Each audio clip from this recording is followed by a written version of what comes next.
Michele Nash-Hoff, and I am the author of Can American Manufacturing Be Saved? Why We Should and How We Can, published by the Coalition for a Prosperous America. For over 60 years, American manufacturing dominated the globe. It was responsible for defeating Nazi Germany and Japan in World War II. It helped rebuild Europe and Japan after the war. It enabled the United States to win the Cold War against the Soviet Empire. Manufacturing is the foundation of the American economy, and the strong manufacturing base improved our quality of life. High-paying manufacturing jobs spurred a robust and growing economy. Manufacturing jobs were responsible for the lower working class rising into the middle class in the last century. In the 1970s, over 26% of American workers were in manufacturing, but this decreased to 9.25% by 2009. Manufacturing accounted for about 28% of the U.S. gross domestic product in 1965, but dropped to less than 11% by 2010. We've lost 5.7 million manufacturing jobs and over 57,000 manufacturing firms since 2000. While the United States is still the world's largest producer of manufacturing goods, its share of the global manufacturing output dropped from 25% in 2007 down to 17% in 2011. The U.S. still leads the world in innovation, but China is catching up fast.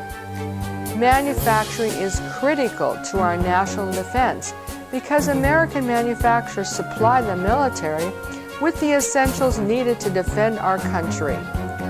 Former Secretary of State Henry Kissinger questions whether America can remain a great power if it becomes a service economy. Without a strong industrial base, America could lose future wars. Manufacturing wages and benefits are 25 to 50% higher than non-manufacturing jobs. Only 16% of today's workers earn $20 an hour, down 60% since 1979. Manufacturing is responsible for more than 2/3 of private sector R&D, and substantial R&D is required to keep the innovation ball rolling to ensure more successes than failures. The United States is the world's third largest exporter after China and Germany. Manufactured goods make up more than 60% of U.S. exports, and high-tech products are the largest export sector, 4 times as much as agriculture. Manufacturing supports states' economies through the taxes manufacturers pay. Manufacturing is the largest sector in 10 states, second largest in 9 states, and third largest in 21 states. Losing the critical mass of manufacturing will result in larger state and federal budget deficits. Over 90% of all manufacturers are small businesses of less than 100 people. The manufacturing industry is like the seat of a 3-legged stool. One leg is manufacturers and what they can do to save themselves. One leg is government and what it does through its tax, trade, and regulation policies. The third leg is individuals and what they do as entrepreneurs, business owners, employees, consumers, and voters. Don't feel there is nothing you can do. Eleanor Roosevelt said, "Never doubt that a small group of thoughtful, committed citizens can change the world. Indeed, it's the only thing that ever has." Remember, our country was founded by a small group of people that did indeed change the world by forming the United States of America.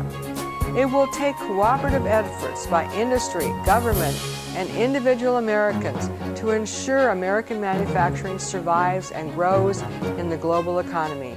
Read my book, Can American Manufacturing Be Saved? Why We Should and How We Can, to find out what you can do and what national policies need to be changed to save American manufacturing.